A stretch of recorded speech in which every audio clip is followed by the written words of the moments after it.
Well, right when it seems like American Horror Story is about to fall in a repetitive cycle, this episode shows the true potential that this season has. Don't change the channel, don't touch that dial. We got it all on UHF. Take off your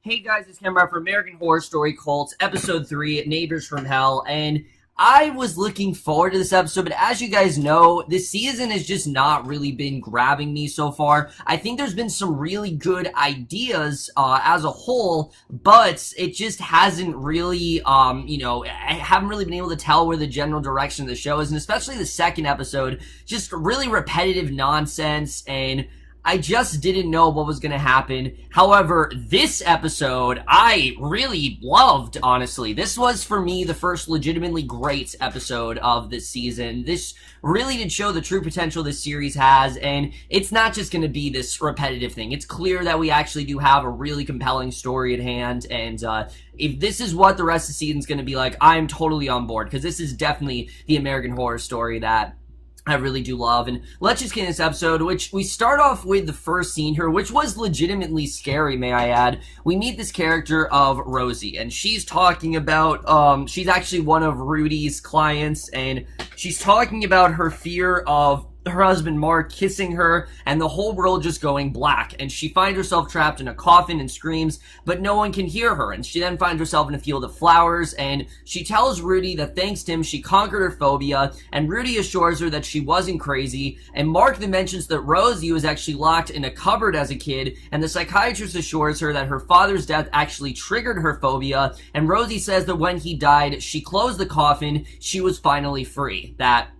That's basically when it was, and Rudy tells her that he's proud of all the work that she's done to overcome her phobia, and that night they return home and kiss, thinking that everything's fine, that, they don't have to worry about anything else, but he says he has a surprise for her, goes to get it, she hears a grunting noise, goes to investigate, finally she finds herself confronting two coffins, a clown then grabs Rosie, and the other clowns bring Mark in, they place him in a coffin and then shut the lid, then they grab Rosie, they put her in the other coffin and seal her in as well, and the couple then lies in their matching coffin screaming. The clowns then draw a smiley face on the wall, and then they leave. And I thought this was honestly a really chilling opening.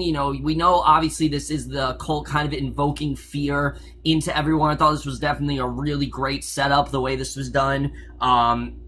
It seems like they had confront their fears, but clearly there is more behind it, and I thought it just very well showed how vicious the cult really is, and I thought that was definitely very well presented here.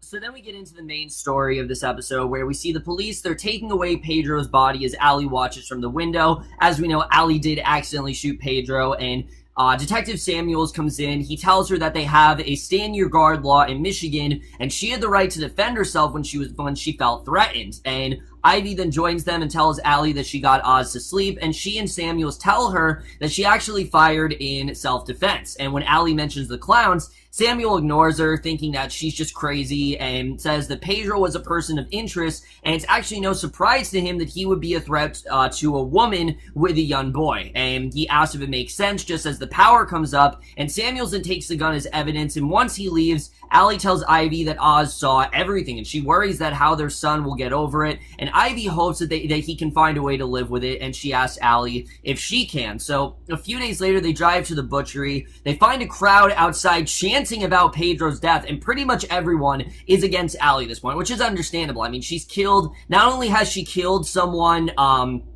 killed an innocent man, it happens to be a Hispanic, innocent man. So obviously, a lot of red flags are being drawn here, and Allie wants to go home. Ivy tells her to do so while she sneaks in the back, and she'll call later. And once Ivy goes, Allie looks up and sees Kai then standing outside the car. He tells her that she's brave and that she didn't do anything wrong. And I thought this was really interesting. This is really the first episode where we start to see this more, not human side, but the more, I I think, caring side of Kai is really coming out here, where we can tell that, yes, he's trying to invoke fear into the masses, but he's not necessarily a bad guy. And he says that he'll take care of the protesters for her. He tells her to live her truth and actually have a nice day. So I thought this was probably Kai's big redeeming moment, where we realize that, yeah, when he keeps his promises, and yeah, he is kind of looking out for her, and we still don't entirely know what his motive is, but I thought this was a really well done scene, I have to say. So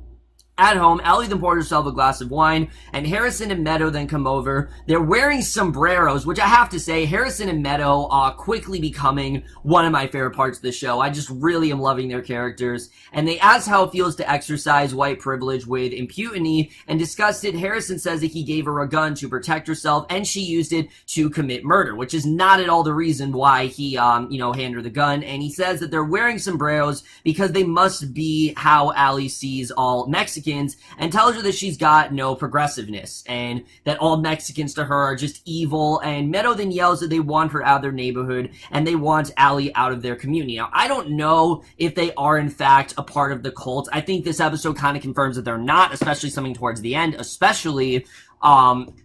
but I really am liking these characters. I think they're definitely a lot of fun to watch. But at the same time, you very well can understand what they're trying to say. They know that Allie, they can tell that she definitely is crazy. They basically want her out, and Allie starts to get very suspicious of them pretty much throughout this entire episode.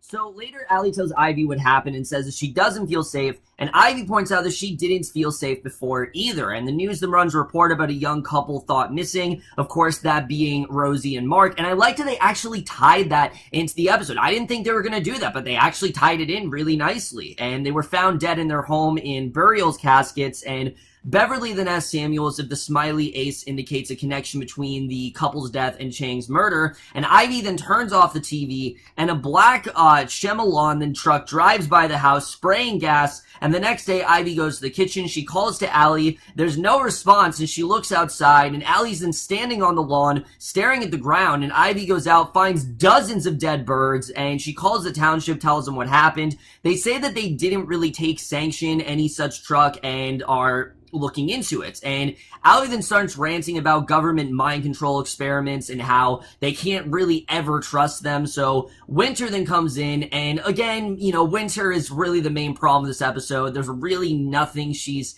in my opinion, adding to the show. She wasn't as confusing of a character here, but that's because this was the least amount of screen time she had in any episode. So Ivy says she called her over. Winter apologizes for freaking out and abandoning Allie during the blackout, and Allie apologizes for snapping at her and says it was probably better that Winter wasn't there. So Ivy figures that she's there for Oz and assures Winter she's not fired, and Winter says she saw someone that she thought was her replacement outside, and she actually did let him in. So she goes to the front door, finds this naked man just sitting there. He says that their ad said that they want it and accuses them of luring men over and getting them amped up, and Ivy grabs a candlestick, yells at him to get out. The man then grabs his clothes and runs, and they check the class fields and find the aide, and Allie figures that they both know who did it, that they know very well who had to be behind this. So she calls Rudy and tells him that the same people keep putting the same ad with slightly different text no matter how often it's taken down, and she insists that the Wiltons have to be the one behind it.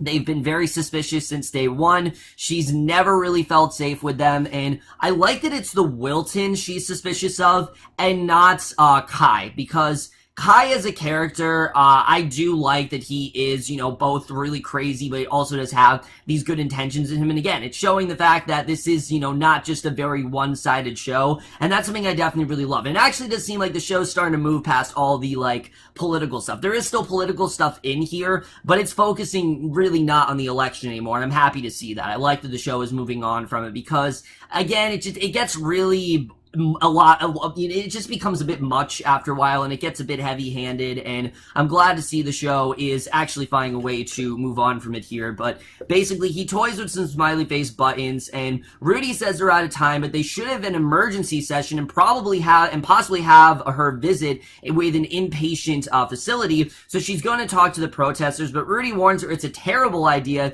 and he tells her to be careful, and then he hangs up. So obviously, it's not really a smart situation at all. We don't really know what's going to happen here.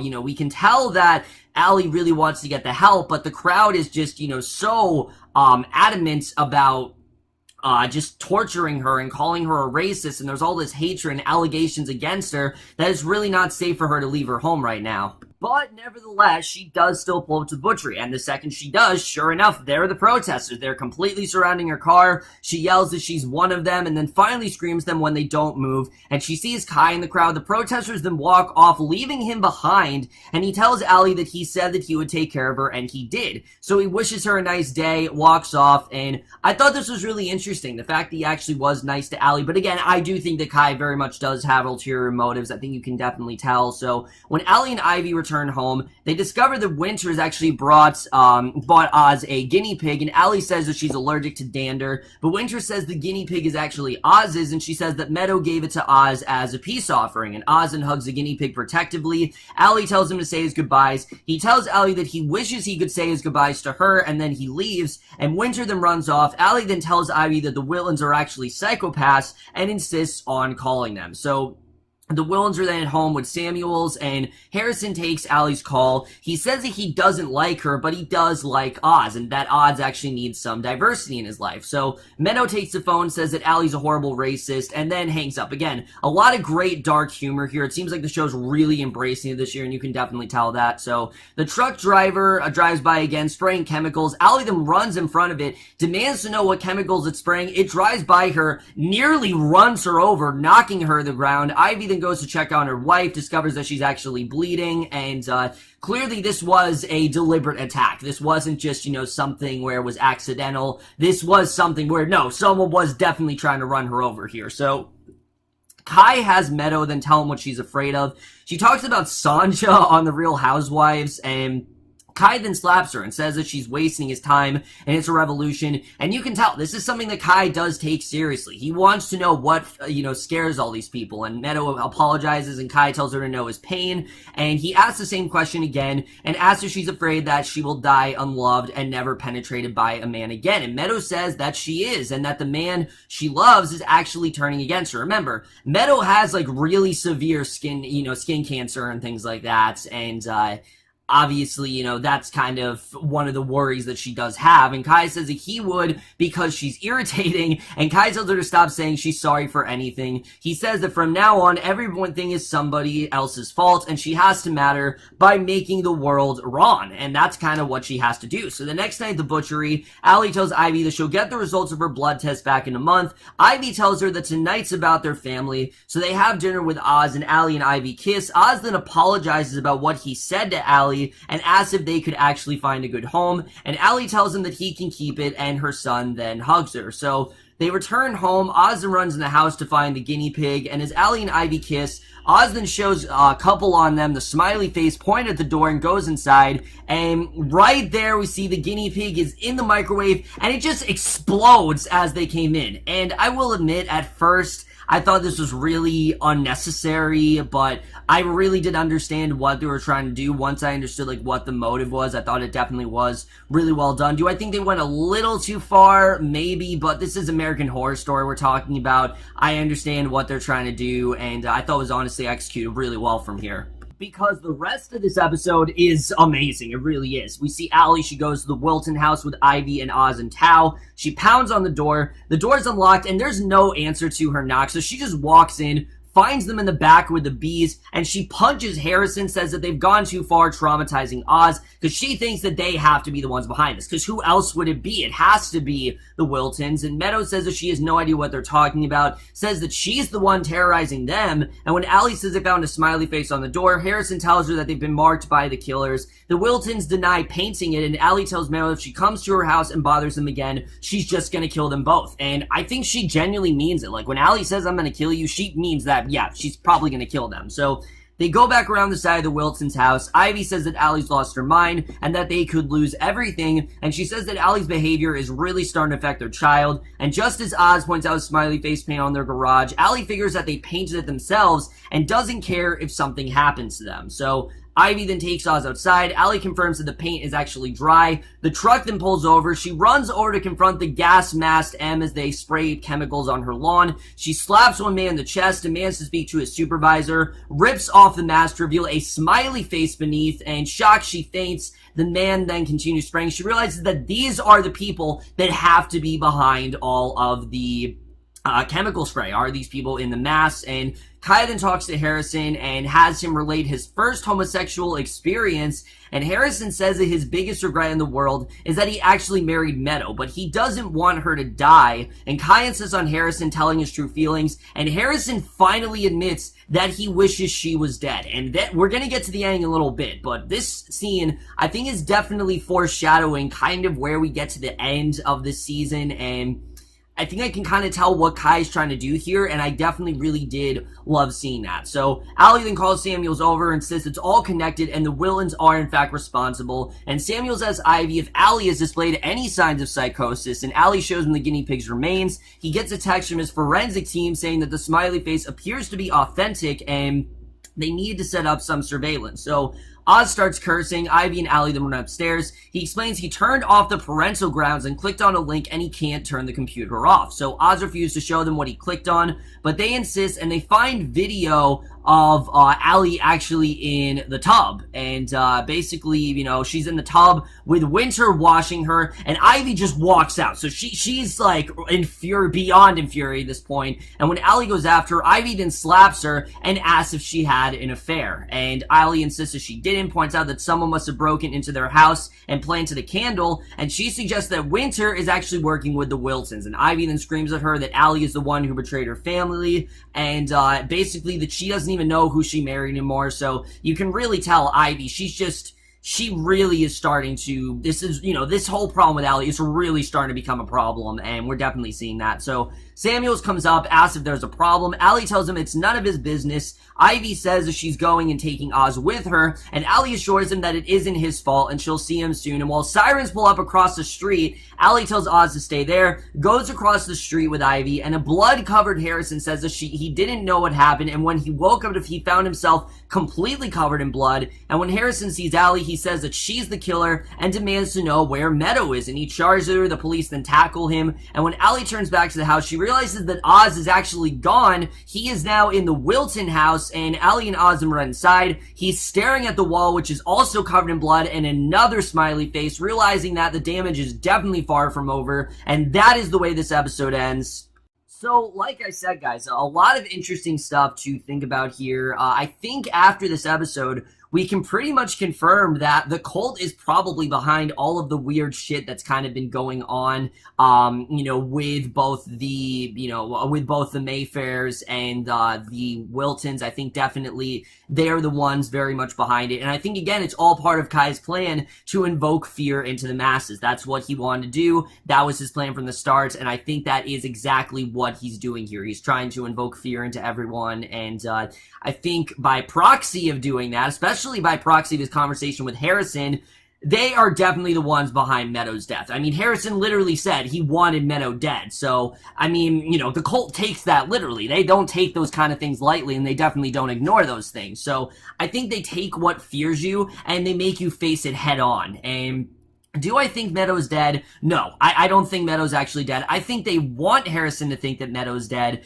but I don't know if she's actually dead. I think we're going to find out in the next episode, but something tells me that what the cult's real objective is, again, to just make you tackle your worst fear, and that's exactly what they're doing here. They're driving Allie and Ivy apart. They are making Harrison, make all these accusations about Allie. Allie's starting to go crazy. The cult is making them tackle these things to, I guess, fix the world and kind of make them realize that they're kind of the problem. And, remember, that's kind of what Kai said, that if we just keep ignoring things and not do anything, then it's just going to make things worse. And I think that's kind of what he's doing. He wants them to face their fears and not, just live behind them. And I think that's definitely a big part of what we're getting into here. So I thought all that stuff was definitely very interesting.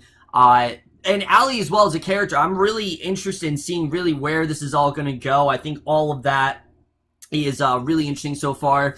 I thought, like I said, all that was definitely very well set up. as well as the characters Harrison and Meadow. I'm starting to get into their characters. Yeah, they're a little bit over the top and a little silly, but I think in every American Horror Story season, there are always those, like, campy characters that are just there to be comedic relief, but it does seem like they're actually getting more into their backstory, and I do like seeing that. I want to find out more about Meadow. I want to find out more about Harrison, and I think we're going to find out more very, very soon. So I'm looking forward to seeing really where all that's really going to go.